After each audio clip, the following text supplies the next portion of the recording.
Blackheads are one of the most common forms of acne, and preventing them usually depends much more on patience, consistency, and gentle daily habits than on harsh scrubbing or dramatic quick fixes. A blackhead forms when oil, dead skin cells, and debris collect inside a pore, and the surface of that material is exposed to air, which makes it darken. So, the goal is to reduce buildup while keeping the skin barrier calm instead of irritated. A gentle routine is usually the most dependable routine. Wash your face with a mild cleanser and lukewarm water in the morning and again at night. And if you sweat heavily after exercise, yard work, or a long, hot day, it makes sense to cleanse afterward in a gentle way instead of letting sweat, oil, and product sit on the skin for hours. What usually does not help is washing your face over and over all day, rubbing with rough cloths, scrubbing with gritty products, or treating blackheads as if they were dirt that can simply be scraped away by force. Too much friction often leaves the skin red, tight, and irritated, while the clogged pores remain exactly where they were. It is also very important not to squeeze, pinch, scrape, or try to dig out blackheads with fingernails or random tools at home, because that can increase inflammation and may leave marks or scars that last much longer than the original problem. Choose skincare, makeup, sunscreen, and hair products that are labeled non-comedogenic, oil-free, or water-based when possible, because heavier, greasy products can worsen congestion. If you use waxes, pomades, or oily leave-in hair products, try to keep them away from the forehead, temples, and sides of the face, because those areas often react badly to residue. Remove makeup completely before bed, change pillowcases and face towels regularly, and try not to spend the entire day pressing your cheek into your hand while reading, scrolling, or watching television. If your skin tolerates active ingredients, salicylic acid can help loosen dead skin and reduce pore buildup, and adapalene can also be useful because it helps prevent pores from clogging over time. But the wise approach is to start slowly, use one main active product at a time, and stay steady rather than trying 5 strong products in one impatient weekend. A lightweight moisturizer can still help even if your skin is oily, because irritated, dehydrated skin often becomes harder to manage, and sunscreen matters too, especially if you use exfoliating or retinoid-type products. So finding a comfortable, lightweight sunscreen is worth the effort. Prevention is usually quiet and repetitive in the best possible way. Gentle cleansing, sensible products, patience, and resisting the urge to punish your face because progress is slower than your mood. Improvement often takes time, so think of blackhead prevention as maintenance rather than combat. And if acne becomes painful, deep, widespread, or starts leaving scars or dark marks, it is wiser to get professional advice than to keep experimenting in frustration. Now that the practical part is done, let us leave the bathroom mirror behind and head to a place where nobody cared much about clogged pores, but everybody cared very deeply about pancakes, bus seating, and whether wearing orthopedic shoes with a sequined visor counted as sporty or simply confused. The place was called Birch Hollow Senior Living, a cheerful retirement community in the rolling outskirts of Pennsylvania, where the lawns were clipped, the porches were wide, the coffee was sturdy enough to revive distant ancestors, and the social calendar looked less like retirement and more like a small college with softer chairs.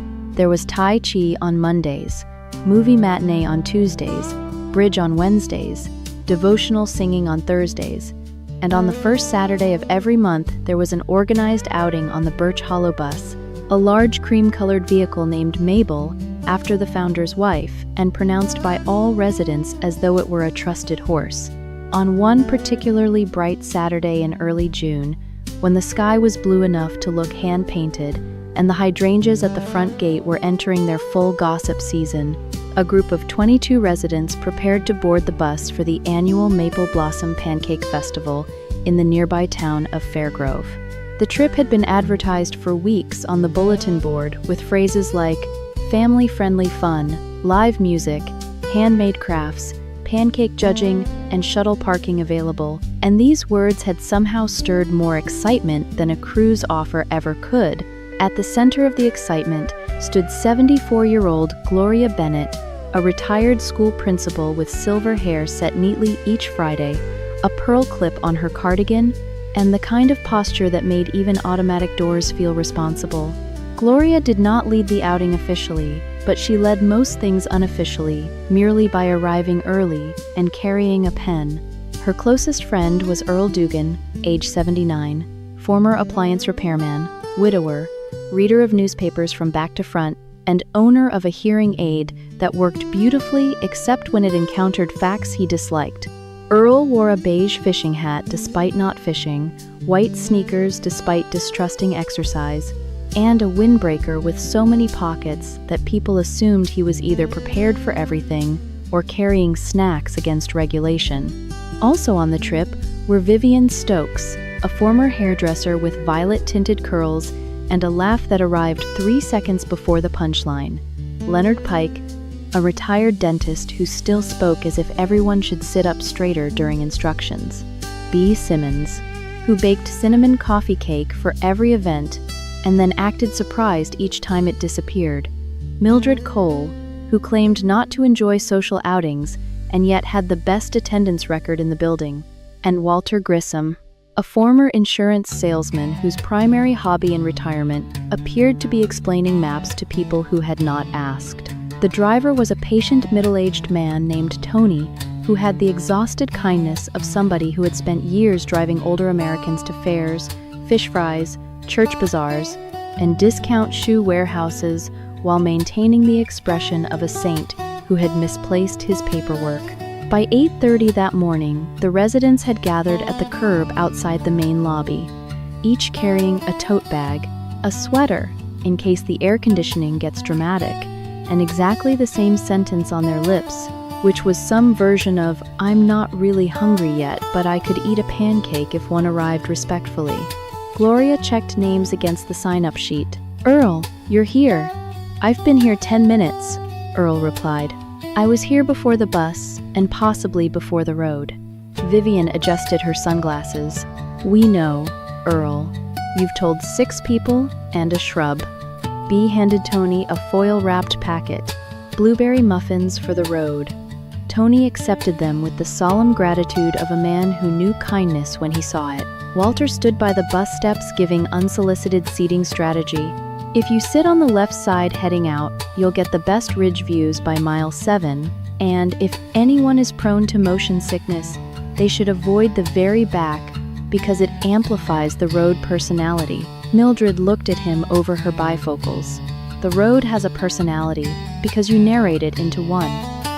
The group boarded in its usual rhythm of gentle complaint and practiced care. Gloria took the second row on the right because she liked seeing both the road and the people. Earl took the seat beside her and immediately began folding and unfolding the festival map. Vivian and B sat behind them. Leonard chose the aisle for easier standing opportunities, though nobody wanted him to stand.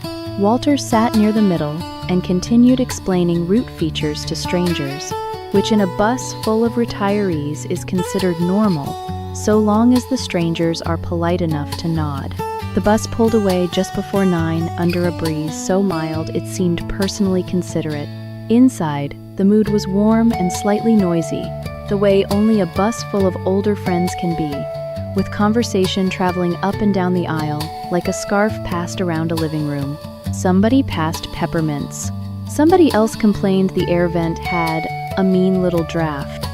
Tony kept his eyes on the road and his face arranged in that gentle neutrality. Drivers learn after hearing the same argument about window shades 12,000 times. About 40 minutes into the trip, Walter leaned forward in his seat and asked Tony, "Does this festival usually draw a crowd?" Tony nodded. "Big one. Pancake contest, craft tents, local bands, pie booth, mayor's speech, school choir, pet parade. Folks come from all over." "Pet parade?" Earl said. "Nobody told me about a pet parade." Gloria looked at the brochure.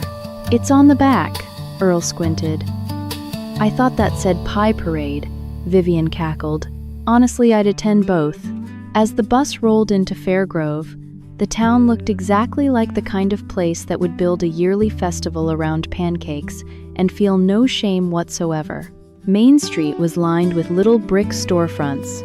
Bunting hung between lampposts, flower baskets swayed from hooks, and a giant banner stretched across the road reading "Welcome to the Maple Blossom Pancake Festival." Volunteers in yellow t-shirts waved traffic into long rows of temporary parking on the school athletic field. Tony eased Mabel the bus into a line behind 2 church vans, a Craft Guild shuttle, and something that appeared to be a mobile pet grooming trailer decorated with painted daisies. "We've arrived," Gloria announced unnecessarily, because the bus had already filled with the sound of bags snapping shut and cardigans being adjusted for landing. The first hint that the day might not proceed normally came when a young woman in a sunflower t-shirt rushed toward the bus before the residents had even finished standing up. She had a clipboard, a bright smile, and the energized panic of somebody running 3 events with 1 functioning pen. She climbed halfway up the steps and said, "Thank goodness you're here." Gloria assumed she meant visitors. "Lovely to be here," she said. "Now, if you could point us toward the pancake tents." "And the judge's welcome table is all ready," the young woman said. "The mayor has been asking every 5 minutes whether the Birch Hollow delegation has arrived." Gloria blinked. Earl blinked. Walter stopped adjusting his hat. "The what delegation?" Gloria asked. "The Birch Hollow delegation," the woman repeated. "The festival board was thrilled you accepted the invitation. We've got your badges, your reserved front row seats, your hospitality tote bags, and your tasting cards. Oh, and Mr. Cormac from the local paper wants a group photo before the opening remarks, if no one minds." There are moments when a bus full of elderly people can become absolutely silent without warning. This was one of those moments. Finally, Vivian whispered, "I knew we looked important." Gloria cleared her throat. "I'm afraid there may be some confusion. We're just here for the outing." The young woman frowned at her clipboard. "No, you're Birch Hollow Senior Living, right?" "Yes," Gloria said. "And your group leader is Gloria Bennett?" "Also yes." "And your activities office confirmed participation by email?" Gloria looked at Walter, who looked at Gloria, who looked at the bus aisle as if answers might rise from the floor mats. Walter slowly raised one hand. "I may have replied to an email," Gloria turned. "What email?" Walter adjusted his cap. "A few weeks ago, I got one forwarded by Natalie from the office. It said something about community participation and complimentary breakfast and recognition of active senior groups. I assumed it meant a table near the pancakes, so I wrote back, 'Yes, delighted to attend. Sincerely, Birch Hollow.'" Gloria stared at him with the deep stillness of a woman trying not to set fire to a friend with eye contact alone. "Walter," she said softly, "what exactly did the email ask?" Walter frowned in memory. Something about whether Birch Hollow would like to serve as honorary community judges and parade starters. Vivian slapped the seat in front of her and laughed so hard she wheezed. Bea covered her mouth. Earl muttered, "Well, that explains the hospitality tote bags." The young woman brightened instantly. "Wonderful, then it's all confirmed. We were worried the bus might be late." Gloria opened her mouth, closed it, and then did what she had done for 40 years in every surprising school emergency, from runaway hamsters to accidental cafeteria drills. She straightened her shoulders and accepted reality before reality had a chance to get louder. "All right," she said. "Let us be honorary community judges." The residents erupted into overlapping questions. "Judges of what? Do we need